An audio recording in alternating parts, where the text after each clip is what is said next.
당신이 오늘 이 영상을 발견한 것은 결코 우연이 아닙니다. 그리고 어쩌면 당신이 지금 이 순간 이 자리에 멈춰서서 이 이야기에 귀를 기울이게 된 것 역시 단순한 우연이 아닐 것입니다. 우리 삶에는 때때로 모든 것이 한꺼번에 흔들리는 듯한 순간들이 찾아옵니다. 그토록 확고하고 단단하게 느껴졌던 계획들이 갑자기 유리 조각처럼 부서지기 쉬운 상태가 되고, 영원할 것만 같았던 익숙한 인간관계들이 낯설게 변해가며, 무엇보다도 당신 스스로가 굳게 믿어왔던 당신 자신의 모습이 기묘할 정도로 낯설게 느껴지기 시작합니다. 만약 지금 당신의 삶이 형언하기 어려울 정도로 혼란스럽고 무질서한 시기로 접어들고 있다고 느껴진다면, 그것은 당신이 무너지고 있는 것이 아니라 어쩌면 당신의 삶에서 완전히 새로운 장이 열리는 바로 그 문지방 위에서 있다는 의미일지도 모릅니다. 스위스의 위대한 심리학자 칼 융은 인간의 삶에서 끊임없이 반복해서 나타나는 매우 흥미롭고도 기이한 심리적 패턴 하나를 관찰했습니다. 그것은 바로 인간의 내면에서 아주 깊고 근본적인 변화가 일어나기 직전에는 반드시 삶이 더욱 혼란스럽고 무질서해진다는 사실입니다. 오래된 삶의 구조들이 붕괴되기 시작합니다. 당신이 오랫동안 외면하고 회피해왔던 불편한 질문들이 다시 수면 위로 떠오르기 시작합니다. 당신은 길을 잃은 것 같은 깊은 상실감을 느끼고 스스로를 의심하며, 심지어 내 삶의 모든 것이 완전히 잘못된 방향으로 흘러가고 있다고 굳게 믿게 될 수도 있습니다. 그러나 칼 융은 이러한 현상이 결코 실패의 징후가 아니라고 제안했습니다. 오히려 이 순간은 수많은 영적 전통에서 영혼의 어두운 밤이라고 부르는 바로 그 단계로 영혼이 진입하는 위대한 순간일 수 있습니다. 낡고 오래된 것들이 완전히 녹아내리고 해체되어야만 비로소 더 깊고 진실한 자아가 탄생할 수 있는 그런 필연적인 단계 말입니다. 그러므로 최근 당신의 삶이 그 어느 때보다도 불안정하고 흔들리는 것처럼 느껴졌다면 너무 서둘러 두려워하거나 좌절하지 마십시오. 왜냐하면 당신은 지금 인생에서 가장 위대한 전환점들이 시작되는 바로 그 정확한 위치에 서 있을 가능성이 매우 높기 때문입니다. 그리고 앞으로 이어질 이 시간 동안 당신은 칼 융이 오래전에 깨달았던 아주 중요한 진실 하나를 이해하게 될 것입니다. 삶의 가장 의미 있고 찬란한 장이 열리기 전에는 항상 어떤 미묘한 신호들이 나타나지만, 오직 충분히 오랫동안 깨어있는 의식을 유지하는 사람들만이 그 신호들을 알아차릴 수 있습니다. 첫 번째 신호, 오래된 정체성의 붕괴입니다. 칼 융은 한 사람이 자신의 진정한 자아, 즉 존재의 가장 깊고 진정성 있는 핵심으로 다가가기 전에는 반드시 페르소나의 용해라고 부르는 고통스러운 과정을 거친다고 관찰했습니다. 페르소나란 우리가 사회 속에서 원활하게 기능하기 위해 쓰는 사회적 가면을 의미합니다. 이 가면은 가족의 기대, 사회의 문화적 기준, 그리고 세상이 칭송하는 성공의 형태들로 정교하게 빚어집니다. 여기서 우리는 한국 사회만의 독특한 관점을 더해볼 수 있습니다. 한국 사회에서 이 페르소나, 즉 사회적 가면의 무게는 전 세계 어느 곳보다도 무겁고 단단합니다. 우리는 아주 어릴 적부터 타인의 시선을 의식하는 눈치 문화와 가문의 명예나 개인의 사회적 체면을 중시하는 문화 속에서 성장합니다. 명문대학에 진학해야 하고 안정적인 대기업에 취업해야 하며 적절한 나이에 결혼하여 번듯한 아파트에서 살아야 한다는 이 거대한 사회적 공식은 우리에게 가장 강력한 페르소나를 강요합니다. 수십 년 동안 우리는 이 거대한 연극 무대 위에서 주어진 역할을 연기하며 그 가면이 곧 진짜 나 자신이라고 굳게 믿게 됩니다. 하지만 결국 삶이 그 가면으로는 더 이상 대답할 수 없는 본질적인 질문들을 던지기 시작하는 순간이 반드시 찾아옵니다. 20년 동안 성공적인 기업인으로 혹은 대기업에 존경받는 부장님으로 살아온 한 남자를 상상해 보십시오. 그의 명함, 그의 넓은 사무실, 그리고 그를 향한 타인들의 부러움 섞인 시선은 그가 자신이 누구인지 정확히 알고 있다는 확신을 끊임없이 강화해 주었습니다. 그러던 어느 날 회사가 무너지거나 갑작스러운 명예퇴직을 맞이하게 됩니다. 불과 몇 달 만에 그가 자신을 정의하는 데 사용했던 모든 외형적인 것들이 신기루처럼 사라져버립니다. 이때 가장 끔찍하고 두려운 것은 단순히 돈을 잃었다는 사실이 아닙니다. 그것은 자신의 전체 정체성이 얼마나 부서지기 쉬운 취약한 구조 위에 세워져 있었는지를 깨달을 때 밀려오는 거대한 공허함입니다. 이것은 단순한 직업적 위기가 아닙니다. 이것은 외부로부터 철저하게 조립되고 구축되었던 거짓 자아의 완벽한 붕괴입니다. 칼 융에 따르면 이것은 결코 인생의 길을 잃었다는 신호가 아닙니다. 반대로 그것은 영혼이 마침내 깊은 잠에서 깨어나기 시작했다는 가장 확실한 신호입니다. 진실은 페르소나에는 항상 한계가 존재한다는 것입니다.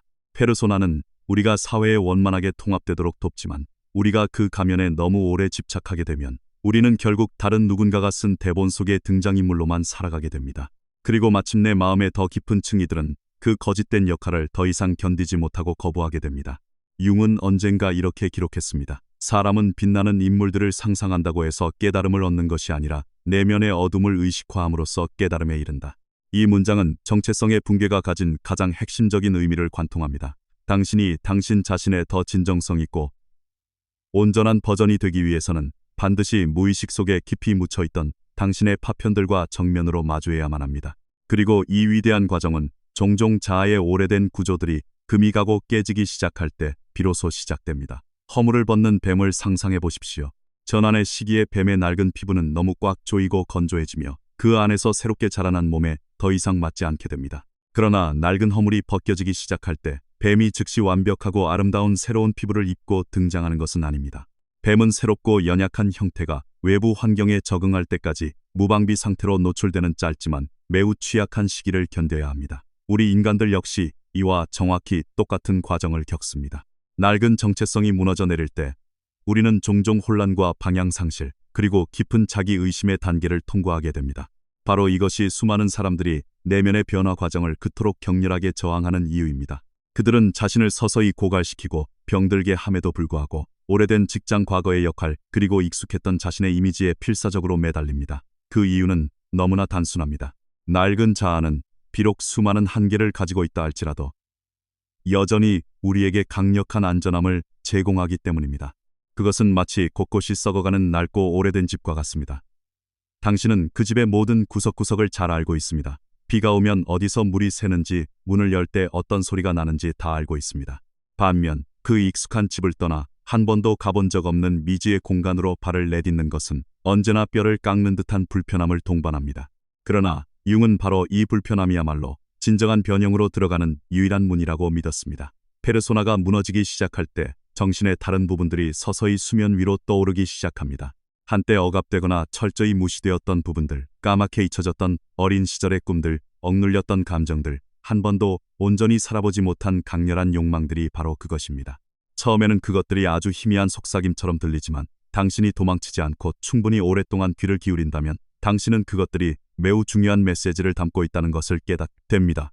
애초에 당신의 삶은 단지 타인에게 보여주기 위한 가면을 유지하기 위해 존재하는 것이 아니었다는 그 가슴 벅찬 진실 말입니다. 실제로 인간 삶에서 일어나는 가장 중요하고 위대한 전환점들은 대부분 낡은 정체성의 붕괴와 함께 시작됩니다. 오랫동안 안락하고 안정적인 울타리 속에서 자신의 영혼이 서서히 질식해 죽어가고 있다고 느끼던 예술가가 마침내 안정된 직업을 버리고 야생으로 나옵니다. 평생을 가족과 타인을 기쁘게 하는 데만 바쳐온 한 아버지가 자신의 삶이 완전히 텅 비어버렸음을 뼈저리게 자각합니다. 중년의 나이에 접어든 한 여성이 과거에는 너무나 당연하고 의심의 여지가 없다고 여겼던 자신의 선택들에 대해 근본적인 의문을 품기 시작합니다. 외부의 시선으로 볼 때 이러한 순간들은 끔찍한 인생의 위기처럼 보입니다. 하지만 융의 깊은 통찰에 따르면 이것은 개성화 과정, 즉 진정한 나 자신이 되어가는 위대한 여정이 본격적으로 시작되었다는 축복의 신호입니다. 여기에는 하나의 강력한 역설이 존재합니다. 당신은 과거의 구식 버전인 당신 자신에게 필사적으로 매달려 있는 한 결코 당신 삶의 가장 깊고 아름다운 장으로 걸어 들어갈 수 없습니다.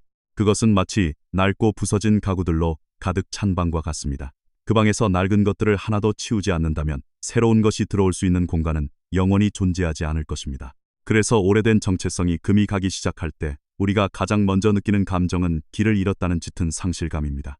그러나 더 깊은 심리적 차원에서 보면 그것은 새로운 공간이 당신의 내면에 조용히 창조되고 있는 경이로운 순간이기도 합니다. 그리고 그 불확실하고 텅 빈 공백 속에서 인간은 마침내 자신의 인생에서 가장 중요한 질문과 정면으로 마주하게 됩니다. 내가 만약 과거에 연기했던 그 수많은 사회적 역할들이 아니라면 도대체 나는 진짜 누구인가. 하지만 그 두꺼운 가면이 부서지기 시작할 때 맑고 투명한 명료함이 가장 먼저 찾아오는 것은 결코 아닙니다. 대개 가장 먼저 튀어나오는 것은 우리가 한때 세상으로부터 그리고 우리 자신으로부터 철저히 숨기려 했던 바로 그 어두운 파편들입니다. 그리고 바로 그 순간 인간은 그토록 외면하고 싶었던 거대한 진실과 마주하기 시작합니다. 두 번째 신호, 그림자의 부상입니다. 삶의 새로운 장이 진정으로 시작되기 전에는 종종 매우 역설적이고 기묘한 일들이 벌어집니다. 찬란한 빛이 즉각적으로 나타나 당신을 구원해 주지 않습니다. 대신 더 어둡고 짙은 색조들이 당신의 삶을 물들이기 시작합니다. 이 어둠은 너무나 고요하고 묵직해서 당신의 삶 전체가 산산조각 나고 있는 것 같은 극심한 공포를 느끼게 만듭니다. 당신이 그토록 필사적으로 피하고 억눌렀던 생각들이 끊임없이 되돌아옵니다. 수십 년 동안 가슴 깊은 곳에 봉인해 두었던 분노, 슬픔, 억울함 같은 감정들이 화산처럼 솟구쳐 오르기 시작합니다. 당신의 감정적 반응들은 예전보다 훨씬 더 강렬해지고 스스로 통제하기조차 버거워집니다. 당신은 나는 그저 성장하려고 노력할 뿐인데 왜 내 삶은 갈수록 더 혼란스럽고 엉망진창이 되어가는 걸까라고 자문하며 깊은 혼란에 빠질 수도 있습니다. 그러나 칼 융은 이것이 결코 삶이 무너지는 신호가 아니라 더 깊은 내면의 치유와 통합의 과정이 시작되었다는 확고한 증거라고 믿었습니다. 한 사람이 진실하고 온전한 내면의 변화에 다가갈 때 정신의 가장 깊숙한 곳에 오랫동안 자물쇠로 잠겨있던 그림자라는 숨겨진 부분들이 마침내 수면 위로 떠오르기 시작합니다. 이 과정을 호수 바닥에 가라앉아 있는 두꺼운 진흙층에 비유해 볼 수 있습니다. 오랜 세월 동안 호수의 표면은 너무나 잔잔하고 맑아 보일 수 있습니다. 겉보기에 너무 맑아서 당신은 그 호수 아래 깊은 곳도 표면처럼 마냥 평화로울 것이라고 착각합니다. 하지만 어떤 강력한 힘이 호수의 가장 깊은 바닥을 건드리는 순간 그곳에 오랫동안 조용히 가라앉아 있던 진흙과 퇴적물들이 격렬하게 요동치며 맑았던 물을 순식간에 혼탁하게 만듭니다. 물이 탁해졌다고 해서 그 호수가 갑자기 나빠지거나 오염된 것이 아닙니다. 그것은 단지 당신이 마침내 호수의 가장 깊은 층, 즉 항상 그곳에 존재했지만 단 한 번도 제대로 들여다본 적이 없었던 영혼의 밑바닥에 도달했다는 것을 의미할 뿐입니다. 융의 분석 심리학에서 그림자는 우리가 성장하면서 세상의 기준에 맞추기 위해 거부하고 잘라내어버린 우리 자신의 모든 파편들을 담고 있는 거대한 창고입니다. 좋은 사람, 착한 아들, 딸이 되기 위해 억지로 억눌러야만 했던 끓어오르는 분노, 타인의 가혹한 판단과 조롱이 두려워 스스로 침묵시켜버린 원대한 야망, 사회적 도덕성에 어긋난다는 이유로 억압했던 본능적인 욕망과 두려움, 그리고 무엇보다도 단 한 번도 세상에 피어나지 못한 채 시들어버린 위대한 잠재력들이 바로 그림자입니다. 이러한 것들은 우리가 외면한다고 해서 결코 사라지지 않습니다. 그것들은 단지 무의식이라는 깊고 어두운 지하실로 쫓겨나 웅크리고 있을 뿐입니다. 그리고 당신이 진정한 심리적 성장과 각성의 단계로 진입하기 시작할 때 무의식은 더 이상 침묵하지 않고 문을 두드리기 시작합니다. 당신은 당신 내면에서 일어나는 미묘하고 낯선 변화들을 통해 이것을 서서히 알아차리게 될 것입니다. 지난 수년 동안 자신의 지루한 직장 생활을 묵묵히 견뎌왔던 사람이 어느 날 갑자기 그 모든 과정에 대해 극도의 참을성을 잃게 됩니다. 또 다른 누군가는 과거에는 무척이나 안정적이고 평화롭다고 믿었던 인간관계에 대해 이유 모를 깊은 분노와 환멸을 느끼기 시작합니다.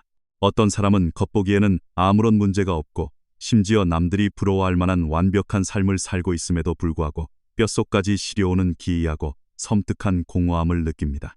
대부분의 사람들은 이런 낯선 감정들이 불쑥불쑥 튀어나올 때 극도로 두려워합니다.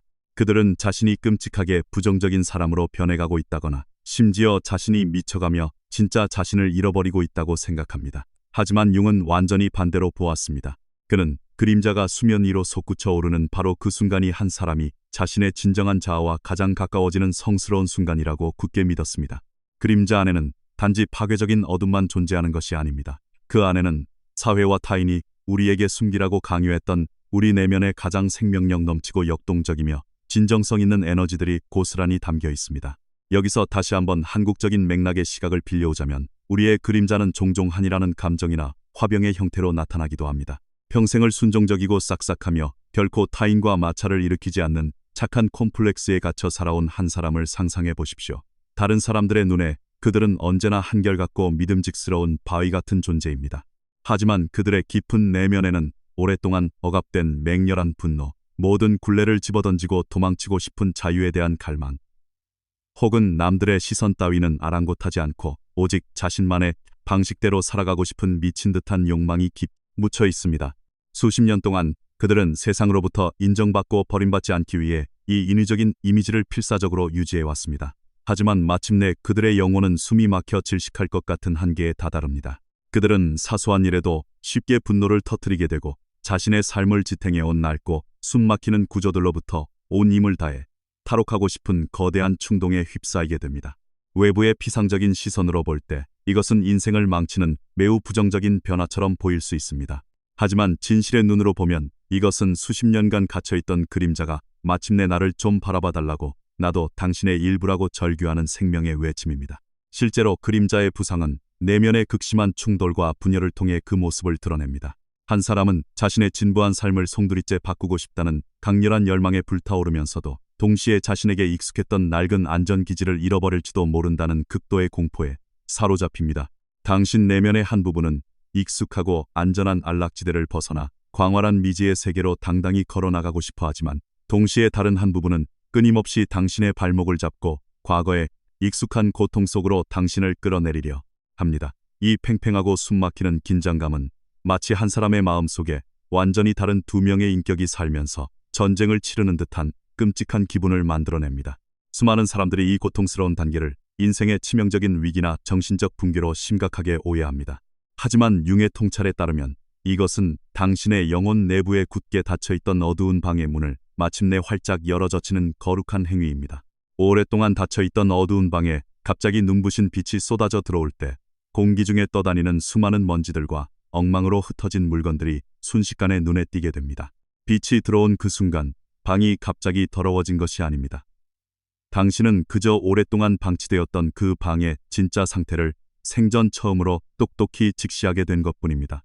더 깊고 영적인 관점에서 바라보면 이 위대한 내면의 여정은 성서에 등장하는 수많은 이야기들과도 깊은 공명을 이룹니다. 진정한 빛이 나타나기 전에는 항상 가장 짙은 어둠 속에서의 고통스러운 변형이 선행됩니다. 40일 동안 황량하고 혹독한 광야로 홀로 걸어들어가 지독한 유혹과 뼈를 깎는 듯한 고독, 그리고 자신의 영혼 밑바닥까지 뒤흔드는 심오한 영적 시련을 겪어야만 했던 예수의 이야기를 떠올려 보십시오. 성서적 상징주의에서 광야는 단지 모래바람이 부는 물리적인 장소만을 의미하는 것이 아닙니다. 그것은 인간 내면 세계의 가장 척박하고 벌거벗은 풍경을 상징하며 한 인간이 자신을 감싸고 있던 모든 익숙한 사회적 정체성들을 무참히 벗어던지고 발가벗은 자신의 진짜 영혼과 정면으로 대면하도록 강요받는 절대적인 침묵의 공간입니다. 융의 심리학적 관점에서 볼 때 이 광야의 시간은 인간의 정신 내부에서 그림자가 거대한 해일처럼 솟아오르는 순간과 정확히 일치합니다.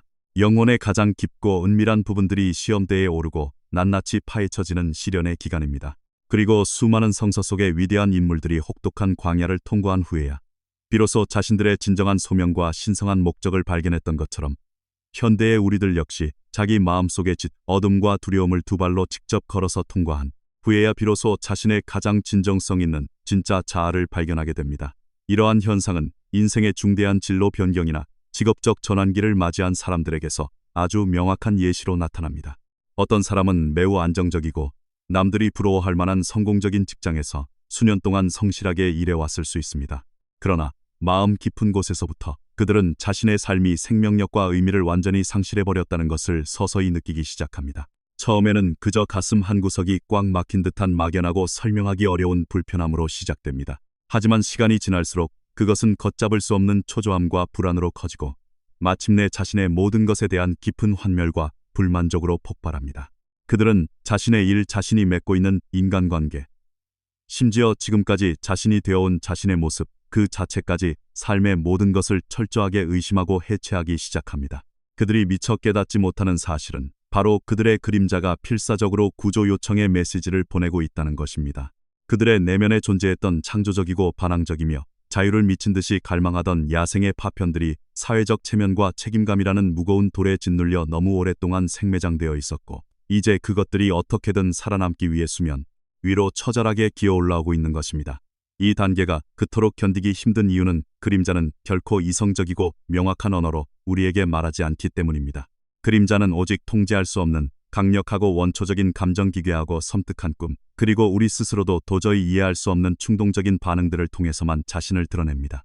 당신은 길을 걷다 우연히 마주친 낯선 사람의 자유로운 모습에 갑작스러운 맹렬한 질투심을 느낄 수도 있고, 논리적인 이유 없이 특정 사람을 향해 주체할 수 없는 분노와 짜증을 느낄 수도 있습니다. 융의 분석에 따르면 이러한 격렬한 반응들은 사실 우리가 외면하고 거부해버린 우리 내면에 숨겨진 파편들을 고스란히 비춰주는 강력한 심리적 거울의 역할을 합니다. 그림자가 솟아오를 때 그것은 우리가 평생 동안 필사적으로 회피해왔던 가장 날카로운 질문의 칼날을 우리 목에 겨눕니다. 지금 당신이 살아가고 있는 이 모습이 당신의 영혼이 진정으로 되기를 열망했던 바로 그 모습이 맞는가? 역설적이게도 내가 길을 완전히 잃어버렸다는 이 끔찍한 상실감과 절망감이야말로 당신이 더 깊은 진실의 방향으로 나아가기 시작했다는 가장 명확한 신호입니다. 한 사람이 자신의 진정한 자아로 온전히 통합되기 위해서는 반드시 자신이 누구인지 그 전체의 모습을 가감없이 직시해야만 합니다. 찬란하게 빛나는 밝은 모습뿐만 아니라 추악하고 두려운 어둠의 모습까지도 모두 끌어안아야 합니다. 그러므로 그림자의 부상은 당신을 파괴하려는 심리적 재앙이나 저주가 결코 아닙니다. 그것은 위대한 초대장입니다. 당신 자신의 가장 깊고 은밀한 심연 속으로 성큼 걸어 들어오라는 엄숙한 초대입니다. 당신의 삶에서 아직 단 한 번도 제대로 꽃 피워보지 못한 채 방치된 미지의 영역들을 똑바로 응시하라는 신성한 부름입니다. 그리고 때로는 한 사람이 자신의 내면에서 가장 끔찍하고 짙은 어둠을 마주하고 있다고 느끼며 절망하는 바로 그 순간이 사실은 그가 위대한 영적 변형과 도약의 문지방 바로 앞에 서 있는 가장 축복받은 순간이기도 합니다. 내면의 그림자가 서서히 인식되고 통합되기 시작함에 따라 당신을 둘러싼 외부 세계 역시 아주 미묘하고 신비로운 방식들로 변해가기 시작합니다. 과거에는 물 흐르듯 자연스럽고 편안했던 인간관계들이 어느 순간부터 더 이상 당신의 내면 주파수와 맞지 않는다는 것을 뼈저리게 느끼게 됩니다.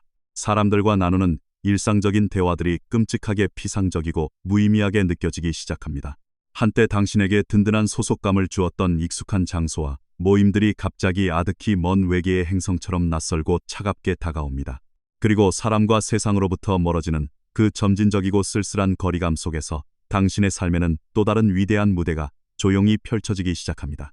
그것은 바로 한 인간이 세상의 모든 소음으로부터 벗어나 오직 자신의 벌거벗은 영혼과 단둘이 마주서는 법을 배워야만 하는 고독의 무대입니다. 세 번째 신호, 신성한 고독의 단계로 진입하는 것입니다. 인생에는 침묵이 너무나 깊고 짙어져서 마치 손을 뻗으면 그 정적이 만져질 것만 같은 기묘한 단계가 찾아옵니다. 당신을 감싸고 있던 익숙한 대화들은 서서히 그 고유의 색깔과 온기를 잃어버립니다.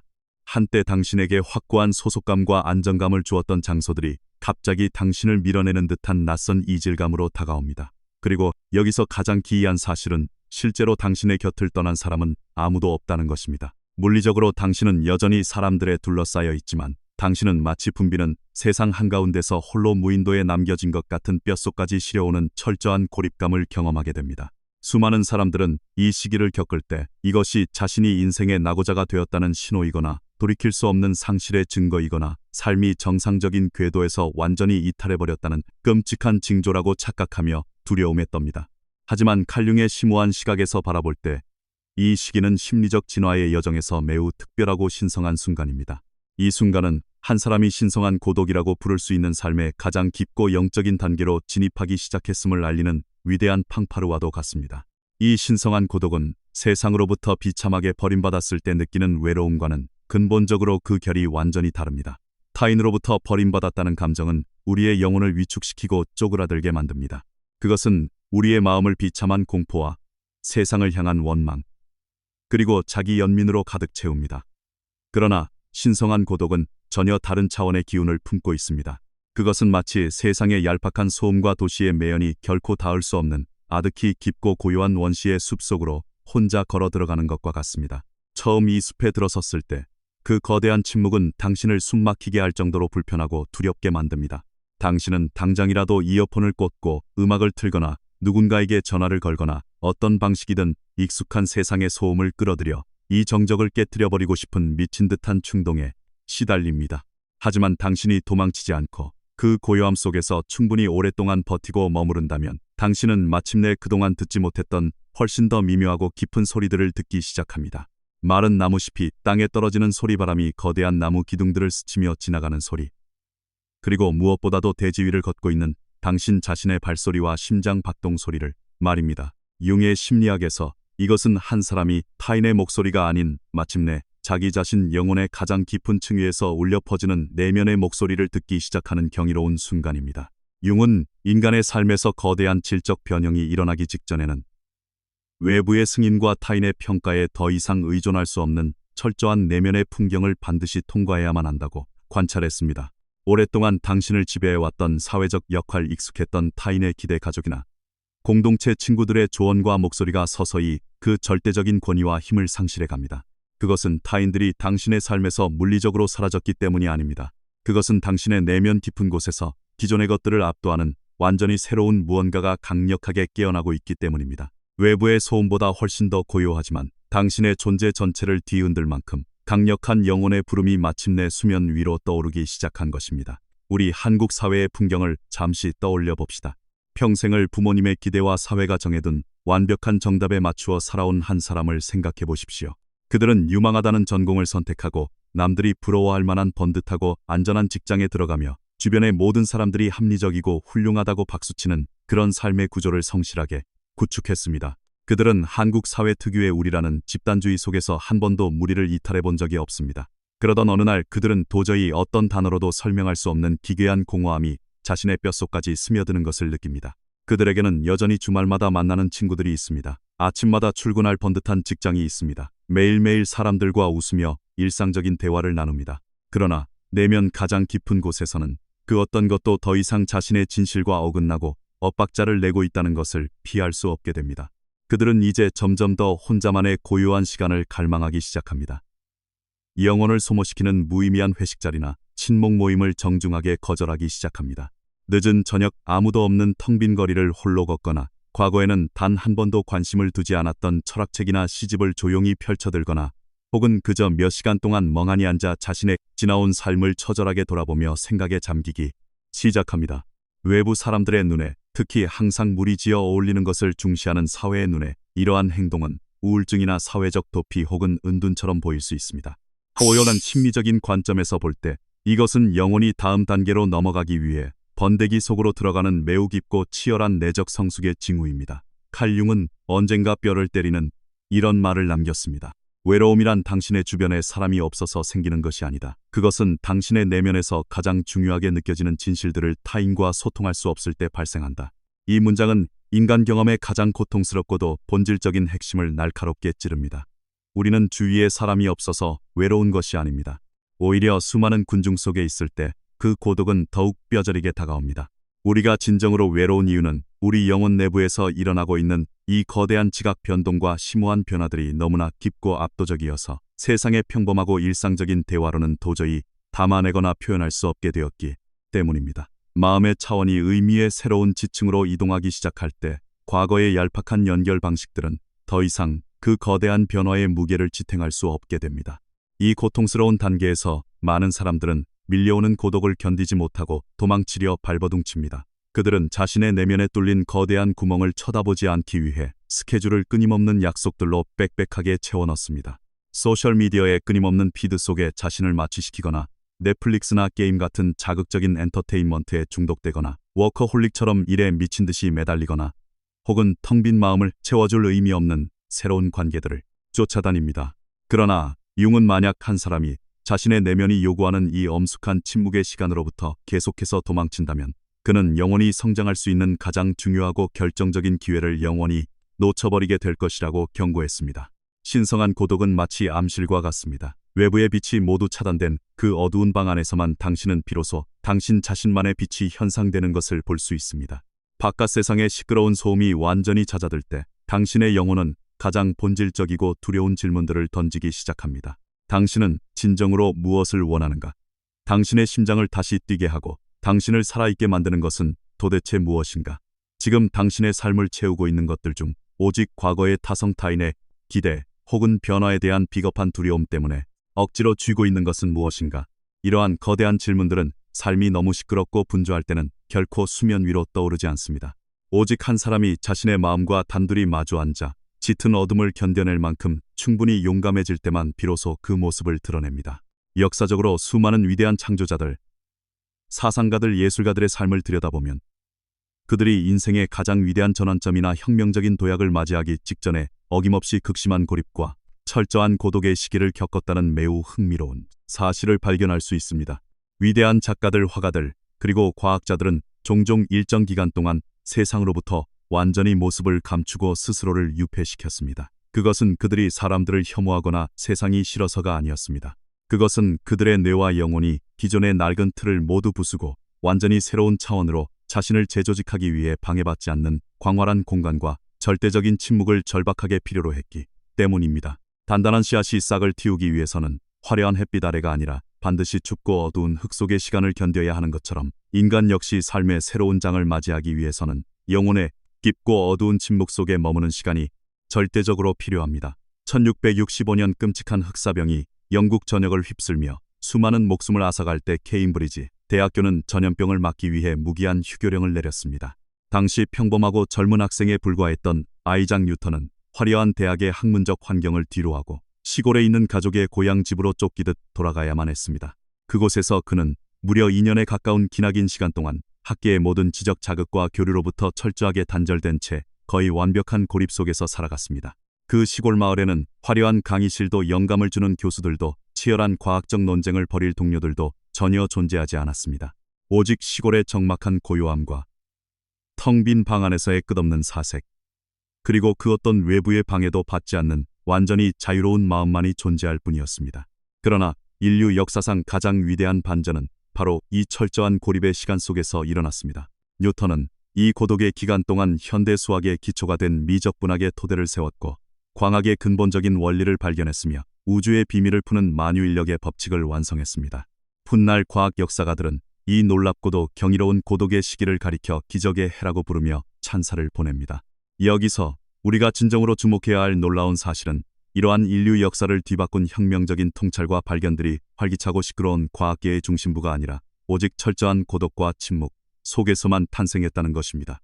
그의 위대한 정신은 그 절대적인 고요함 속에서만 비로소 세상 누구도 연결하지 못했던 파편화된 아이디어들을 하나의 거대한 진리로 엮어낼 수 있는 광활한 우주적 공간을 확보할 수 있었던 것입니다. 여기에는 매우 심오한 역설이 존재합니다. 한 사람이 심리적으로 성숙하고 단단해질수록 그들은 내면의 끔찍한 공허함이나 결핍감 없이 오롯이 홀로 서는 법을 반드시 배워야만 합니다. 이것은 그들이 더 이상 타인을 필요로 하지 않는 차가운 인간이 된다는 뜻이 결코 아닙니다. 오히려 정반대입니다. 그들은 이전 그 어느 때보다도 타인과 훨씬 더 깊고 진실하게 연결될 수 있는 능력을 갖추게 됩니다.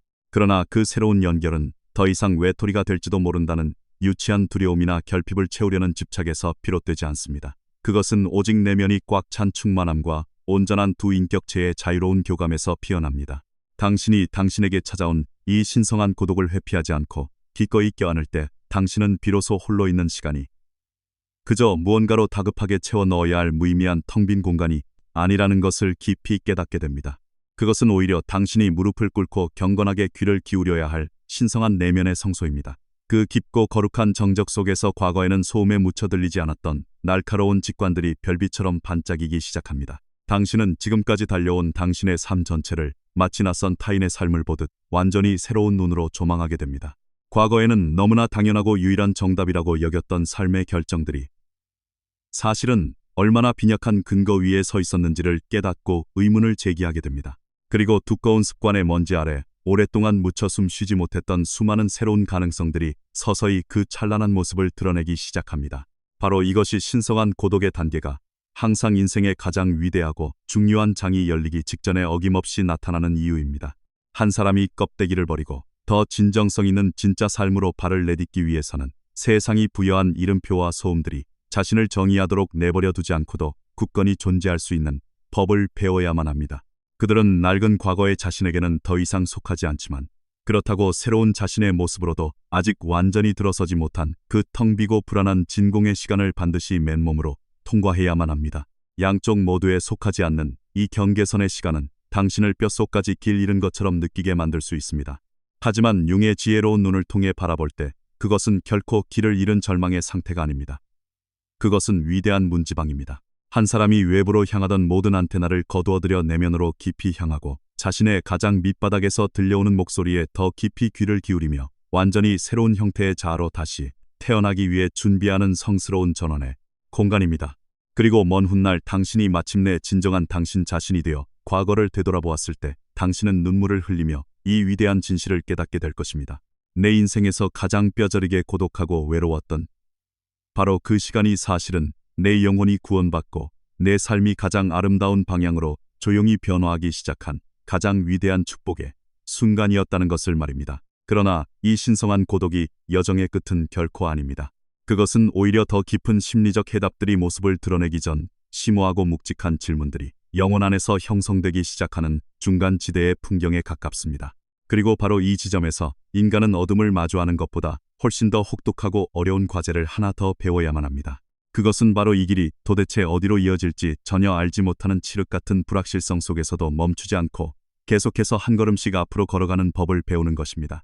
네 번째, 정체성의 위기를 통과하며 앞으로 나아가는 방법입니다. 여정의 이 지점에 도달하면 당신은 마침내 삶의 매우 중요한 진실 하나를 깨닫기 시작합니다. 당신을 덮친 극심한 혼란, 심장을 조여오는 두려움, 그리고 망망대해에서 길을 완전히 잃어버린 듯한 그 절망적인 감정들이 반드시 당신이 인생의 경로를 잘못 들었다는 것을 의미하지는 않는다는 사실입니다. 반대로 칼융의 통찰에 따르면 이러한 끔찍한 감정들은 영혼의 훨씬 더 깊은 층위가 드디어 낡은 허물을 벗고 정체성의 재구성이라는 위대한 단계로 진입할 준비를 마쳤을 때 폭풍우처럼 나타나는 자연스러운 현상입니다. 진짜 문제는 당신의 삶의 위기와 혼란이 찾아올 것인가 아닌가가 아닙니다. 진짜 핵심은 당신이 그 피할 수 없는 위기의 폭풍을 어떻게 대면하고 통과할 것인가에 달려 있습니다. 만약 당신이 이 극도로 불안정하고 흔들리는 전환기의 단계를 의식적으로 깨어있는 상태에서 통과하는 법을 배우지 못한다면 그 혼란스러운 감정들은 곧바로 무의식의 어두운 보이지 않는 힘으로 변질되어 버립니다. 그리고 그 힘은 당신을 다시 그토록 벗어나고 싶었던 낡고 초라한 과거의 당신 모습으로 가차없이 끌어내릴 것입니다. 이 거대한 정체성의 위기를 극복하는 첫 번째이자 가장 중요한 교훈은 당신을 덮치는 두려움과 싸워 이기려 하거나 도망치는 대신 그 두려움을 한 걸음 물러서서 고요히 관찰하는 법을 배우는 것입니다. 이것은 융의 분석 심리학에서 아주 미묘하지만 인간의 운명을 바꿔놓을 만큼 극도로 중요한 개념입니다. 대부분의 사람들은 불안이라는 괴물이 삶을 덮칠 때 두 가지 방식 중 하나로만 반응합니다. 첫째, 그들은 얄팍한 이성적 사고나 긍정 확언 따위로 자신의 진짜 공포를 억눌러 버리려 합니다. 둘째, 그들은 극도의 공포를 유발하는 그 상황 자체로부터 황급히 등을 돌려 비겁하게 도망쳐 버립니다. 하지만 안타깝게도 이 두 가지 회피 반응은 모두 두려움이라는 괴물을 무의식이라는 훨씬 더 깊고 통제 불가능한 지하 감옥으로 밀어넣는 치명적인 결과를 낳습니다. 그렇게 억압된 두려움은 결코 사라지지 않으며 오히려 보이지 않는 곳에서 당신의 모든 행동과 선택을 조종하는 폭군이 됩니다. 융은 이 끔찍한 메커니즘을 다음과 같은 소름 돋는 명언으로 경고했습니다. 당신이 무의식을 의식으로 끌어올리지 않는 한 무의식은 보이지 않는 곳에서 당신의 삶 전체를 지배할 것이고 당신은 그것을 운명이라고 부르게 될 것이다. 만약 당신이 자신의 마음속 깊은 곳에서 실제로 무슨 일이 벌어지고 있는지 직시하기를 거부한다면 당신은 당신의 삶을 망치는 모든 비극과 실패들이 그저 재수없는 운명이나 외부 환경 탓이라고 굳게 믿게 될 것입니다. 하지만 진실은 당신이 억눌러버린 채 보지 못했던 내면의 심리적 힘들이 당신의 삶을 그런 파국적인 방향으로 정교하게 조각해왔다는 것입니다. 두려움을 여름날의 거대한 홍수와 미쳐 날뛰는 강물에 비유해봅시다. 만약 당신이 공포에 질려 그것엔 물살 한가운데로 휩쓸려 들어간다면 당신은 숨이 막히고 물을 먹으며 패닉 속에서 허우적거리는 것 외에는 아무것도 할 수 없습니다. 그러나 만약 당신이 온 힘을 다해 물살에서 빠져나와 굳건한 강둑 위로 한 걸음 물러서서 올라선다면 당신은 비로소 그 무시무시한 물줄기의 전체적인 흐름과 구조를 조망할 수 있게 됩니다. 당신은 그 거친 물이 도대체 어디서부터 흘러나오는지, 어떤 방향으로 소용돌이치며 나아가는지, 그리고 마침내 언제쯤 그 기세가 꺾이고 잔잔해지는지를 분명하게 관찰할 수 있습니다. 당신의 내면에서 일어나는 두려움을 관찰하는 것 역시 이와 정확히 동일한 원리로 작동합니다. 거대한 공포가 밀려올 때 도망치지 않고 그 자리에 멈춰서서 당신의 격동하는 감정들을 향해 이렇게 집요하게 질문을 던지십시오. 도대체 나는 지금 무엇을 이토록 미친 듯이 두려워하고 있는가? 만약 내가 두려워하는 그 끔찍한 일이 실제로 벌어진다면 내 인생에 일어날 수 있는 최악의 시나리오는 구체적으로 무엇인가? 이렇게 집요한 질문을 통해 당신은 형체를 알 수 없는 거대하고 막연한 감정의 덩어리를 이성적으로 이해하고 다룰 수 있는 구체적인 대상으로 변형시키게 됩니다. 그리고 당신이 두려움이라는 괴물의 진짜 이름을 명확하게 부르는 바로 그 순간 그 괴물은 자신이 가지고 있던 파괴적인 힘의 절반 이상을 즉시 상실하게 됩니다. 아주 실용적이고 현실적인 예로 15년이 넘는 긴 세월 동안 숨막히는 대기업 사무실에서 톱니바퀴처럼 일하다가 마침내 자신의 오랜 꿈이었던 작은 개인 카페를 열기로 결단한 한 남자의 이야기를 떠올려 보십시오. 카페의 정식 오픈을 며칠 앞둔 날들 동안 그는 매일 아침 가슴 위에 거대한 바위 덩어리가 짓누르는 듯한 극심한 불안과 공황 상태로 잠에서 깨어났습니다. 그의 뇌는 상상할 수 있는 모든 끔찍한 재앙의 시나리오들을 미친 듯이 쏟아냈습니다. 파리만 날리는 텅 빈 카페, 평생 모은 전 재산과 퇴직금이 공중으로 날아가는 끔찍한 상상, 그리고 무엇보다도 그의 무모한 선택을 뒤에서 비웃고 조롱할 옛 직장 동료들의 싸늘한 얼굴들이 머릿속을 맴돌았습니다. 하지만 그는 술을 마시며 그 끔찍한 생각들을 억지로 지워버리거나 긍정적인 생각으로 덮어버리려 노력하는 대신 펜을 들고 책상에 앉아 그 모든 끔찍한 생각들을 종이 위에 적나라하게 써 내려가기 시작했습니다. 그는 매일 아침 10분씩 시간을 내어 자신을 미치게 만드는 모든 두려움의 목록을 낱낱이 기록했습니다. 그런 다음 마치 다른 낯선 사람의 불안한 일기장을 읽는 것처럼 철저하게 객관적이고 건조한 시선으로 그 목록을 다시 읽어 내려갔습니다. 몇 주 동안 이 고통스러운 직면의 과정을 반복한 후 그는 놀라운 진실 하나를 깨달았습니다. 그를 그토록 공포에 떨게 했던 대부분의 두려움들은 현실에는 아직 단 한 번도 존재한 적이 없는 뇌가 만들어낸 허구의 시나리오, 즉 망상에 불과했다는 사실입니다. 두려움과 거리를 두고 그것을 관찰하는 이 작은 행위는 그가 끔찍한 패닉에 잡아먹히지 않고 계속해서 앞으로 나아갈 수 있는 최소한의 맑은 이성을 유지하도록 구원해 주었습니다. 정체성의 위기를 통과하는 두 번째 핵심 교훈은 심장이 터질 것 같은 두려움이 여전히 곁에 존재함에도 불구하고 멈추지 않고 아주 작은 행동들을 취하는 것입니다. 우리 현대 사회는 종종 우리가 무엇인가를 시작하기 위해서는 먼저 완벽한 자신감을 갖추어야 한다고 가르칩니다. 하지만 융은 인간의 마음이라는 우주가 결코 그런 식으로 얄팍하게 작동하지 않는다는 것을 꿰뚫어 보았습니다. 하늘에서 뚝 떨어지듯 행동 이전에 기적적으로 나타나는 자신감이란 세상에 존재하지 않습니다. 진정한 자신감과 용기는 오직 피투성이가 되는 행동과 경험의 축적을 통해서만 후천적으로 빚어지는 결과물입니다. 융은 언젠가 이렇게 깊은 통찰을 남겼습니다. 어떤 사람의 발에 완벽하게 맞는 훌륭한 신발도 다른 사람의 발에는 끔찍한 고통을 주는 족쇄가 될 수 있다.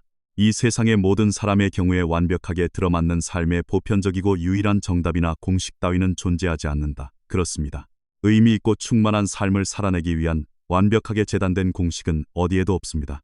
한 인간이 자신의 삶에서 할 수 있는 유일하고도 가장 숭고한 행위는 무수한 불확실성 속에서도 기꺼이 실험하고 처참하게 실패하고 상처받으며 다시 일어서서 궤도를 수정해 나가는 그 끝없는 과정 자체입니다. 평생 동안 작가가 되어 자신의 책을 출판하고 싶다는 열렬한 꿈을 품고 있었지만 단 한 번도 자신이 쓴 글을 타인에게 보여줄 용기를 내지 못했던 한 젊은 여성을 생각해 보십시오. 그녀의 머릿속에는 끊임없이 자신을 깎아내리는 익숙하고 잔인한 목소리들이 울려 퍼집니다. 너는 작가가 될 만큼 특별한 재능이 없어. 사람들이 내 유치한 글을 보면 코웃음을 칠 거야. 그러던 어느 날 그녀는 도망치고 싶은 충동을 억누르며 덜컥 작은 글쓰기 수업에 등록합니다. 강사가 수강생들에게 각자 자신이 쓴 글을 소리 내어 읽어보라고 지시하는 그 공포의 순간, 그녀는 당장이라도 가방을 싸서 그 방을 도망쳐 나가고 싶어 미칠 지경이 됩니다. 하지만 결국 그녀는 자리에서 일어납니다. 그녀의 두 손은 사시나무처럼 가늘게 떨리고 있고 그녀의 목소리는 불안하게 갈라지며 흔들립니다. 이 순간은 영화에서처럼 화려한 음악이 깔리는 극적인 승리의 순간이 아닙니다. 두려움을 단번에 박살내버리는 영웅적인 승전보도 아닙니다. 하지만 이것은 그녀가 수십 년 동안 자신을 가둬두었던 보이지 않는 두꺼운 감옥의 벽에 마침내 처음으로 작은 균열을 내는 위대한 한 걸음입니다. 비록 손은 떨리고 심장은 터질 것 같지만 공포를 껴안은 채 내딛는 바로 이런 작고 투박한 발걸음들이 충분히 오랫동안 반복되고 쌓일 때 그것들은 마침내 오래된 허물을 벗어던지고 완전히 새로운 정체성을 구축하는 견고한 벽돌이 됩니다. 세 번째이자 어쩌면 우리 영혼을 가장 혹독하게 시험하는 가장 어려운 교훈은 바로 불확실성과 함께 살아가는 법을 온몸으로 배우는 것입니다. 정체성이 붕괴되는 위기는 종종 사람들로 하여금 한 치 앞도 보이지 않는 짙고 음산한 안개 속을 홀로 걷고 있는 듯한 극심한 공포를 느끼게 만듭니다. 우리는 누구나 명확한 목적지가 표시된 선명한 지도를 갈구합니다. 이 고통스러운 터널의 끝에는 반드시 밝은 빛이 있을 것이며 모든 것이 결국에는 해피엔딩으로 잘 풀릴 것이라는 절대적인 보장과 위로를 원합니다. 그러나 융은 개성화의 과정, 즉 진정한 자기 자신이 되어가는 이 위대한 여정이 결코 우리에게 그런 유치하고 값싼 보장이나 확신을 제공하지 않는다는 것을 누구보다 잘 알고 있었습니다. 그는 자신의 깊은 무의식을 탐구한 놀라운 기록인 레드북에서 이렇게 적었습니다. 당신이 걸어가야 할 길은 저 높은 하늘 위에 있는 것이 아니다. 그 길은 오직 당신의 심장 속에 있다. 그렇습니다.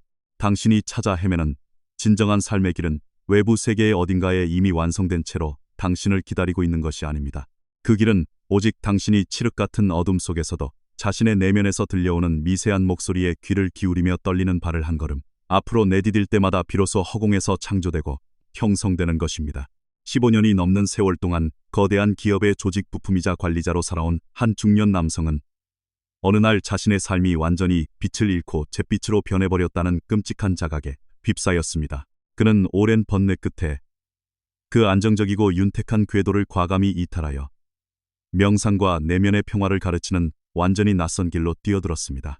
하지만 새로운 길로 들어선 첫 1년 동안 그는 매일매일을 지옥 같은 회의감과 자기 의심 속에서 살아야 했습니다. 어떤 밤에는 자신이 평생을 바쳐 쌓아올린 모든 사회적 지위와 가족의 안정을 헛된 망상 때문에 자기 손으로 산산조각 내버린 것은 아닌지 하는 미친 듯한 불안감에 시달리며 동이 틀 때까지 천장만 바라보며 뜬 눈으로 밤을 지새웠습니다. 하지만 과거와 달라진 유일한 차이점은 그가 더 이상 당장 내일의 완벽한 해답을 자기 자신에게 강요하며 닥달하지 않았다는 것입니다.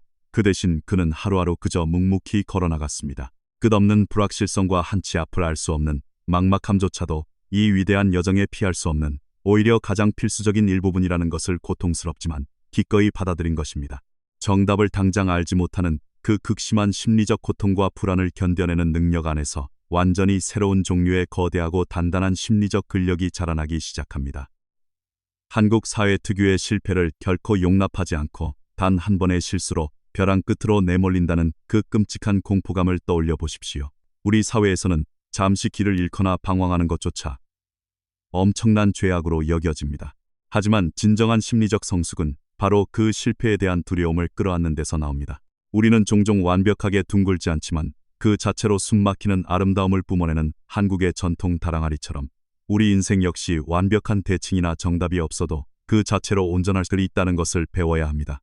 당신은 마침내 정체성이라는 것이 이마에 붙은 고정된 라벨이나 굳어버린 화석이 아니라는 것을 깨닫게 됩니다. 그것은 역동적으로 살아서 숨쉬는 거대한 유기체적 과정입니다. 그것은 당신이 두려움을 무릅쓰고 기꺼이 뛰어드는 수많은 파편적인 경험들을 통해 끊임없이 변화하고 무한히 확장되며 마침내 깊게 성숙해집니다. 정체성의 위기를 극복한다는 것은 결코 과거의 그 답답했지만 완벽했던 안전지대로 퇴각한다는 의미가 아닙니다. 그것은 당신이 딛고 서 있는 땅이 여전히 지진이 난 것처럼 격렬하게 흔들리고 있음에도 불구하고 계속해서 앞으로 걸어가는 법을 몸으로 익히는 것입니다. 당신이 당신의 공포를 도망치지 않고 정직하게 직시할 때마다 당신의 심장이 찢어질 듯 요동치고 있음에도 불구하고 작은 한 걸음을 용기 내어 내디딜 때마다 당신은 무너져 내린 폐허 위에서 당신 자신을 내부로부터 가장 강력하게 재건축하고 있는 것입니다. 그리고 먼 훗날 어느 날 당신이 걸어온 길을 조용히 뒤돌아볼 때 당신은 믿을 수 없을 만큼 경이로운 진실 하나를 발견하게 될 것입니다. 내 인생을 산산조각 낼 것만 같았던 오직 끔찍한 혼란과 절망으로만 보였던 그 고통의 시간들이 사실은 이전보다 수백 배는 더 단단하고 아름다운 버전의 당신 자신을 담금질하고 벼려내고 있었던 영혼의 용광로였다는 사실을 말입니다. 당신이 두려움을 피하지 않고 응시하는 법을 배우고 덜덜 떨리면서도 멈추지 않고 행동하며 불확실성을 생명의 자연스러운 과정으로 온전히 받아들이는 그 순간 아주 미묘하고도 거대한 변화가 당신을 감싸기 시작합니다. 한때는 미친 듯한 혼돈으로만 느껴졌던 것들이 서서히 안개 거치듯 흩어지며 그 안에 숨겨져 있던 우주적인 질서가 희미하게 그 아름다운 윤곽을 드러냅니다. 그리고 바로 그 찰나의 순간 첫 번째 경이로운 징조들이 당신의 삶에 싹트기 시작합니다. 당신의 삶이 마침내 당신 인생의 가장 찬란하고 의미 있는 최고의 장을 향해 거침없이 나아가고 있다는 가장 확실한 우주적 신호들 말입니다. 다섯 번째, 당신이 인생에서 가장 최고의 장으로 진입하고 있다는 신호들입니다. 내면의 치열한 성장과 각성의 여정에는 대부분의 사람들이 폭풍이 모두 지나간 뒤 먼 훗날 뒤를 돌아보았을 때만 비로소 희미하게 알아차리는 아주 특별하고 신비로운 순간이 존재합니다. 그것은 당신이 더 이상 당신을 집어삼키려는 두려움으로부터 비겁하게 도망치지 않고 그 눈을 똑바로 응시하기 시작하는 순간입니다. 당신의 눈앞에 펼쳐진 길이 칠흑처럼 어둡고 전혀 보이지 않음에도 불구하고 기꺼이 횃불을 들고 한 걸음 앞으로 나아가는 법을 온몸으로 체득한 순간입니다. 그리고 무엇보다도 삶의 불확실성이 더 이상 나를 파괴하려는 악마가 아니라 살아 숨쉬는 모든 생명체들이 겪어야만 하는 가장 자연스럽고 신성한 호흡이라는 사실을 겸허하게 받아들인 바로 그 순간입니다. 당신의 내면 깊은 곳에서 이러한 거대한 의식의 전환이 일어나기 시작할 때 외부 세계에서도 아주 미묘하지만 소름 돋는 변화가 나타나기 시작합니다. 그것은 마치 당신의 내면에서 벌어지고 있는 눈부신 변형의 과정을 바깥 세상이 거대한 거울이 되어 조용히 반사하고 비춰주는 것과 같습니다. 칼 융의 심오한 분석에 따르면 바로 이 시기가 한 사람이 개성화의 과정, 즉 타인의 기대와 사회적 가면을 모두 벗어던지고 자신이 태어날 때부터 예정되어 있었던 진정한 자기 자신이 되어가는 그 위대한 여정의 가장 깊은 심연으로 진입하는 단계입니다. 이 경이로운 시기 동안 당신의 삶에는 논리적으로는 도저히 설명할 수 없는 아주 기이하고 신비로운 현상 하나가 빈번하게 나타나기 시작합니다. 융은 이것을 동시성 즉 의미 있는 우연의 일치라고 명명했습니다. 이것은 내면의 심리적 세계와 외부의 물리적 세계가 인간의 얄팍,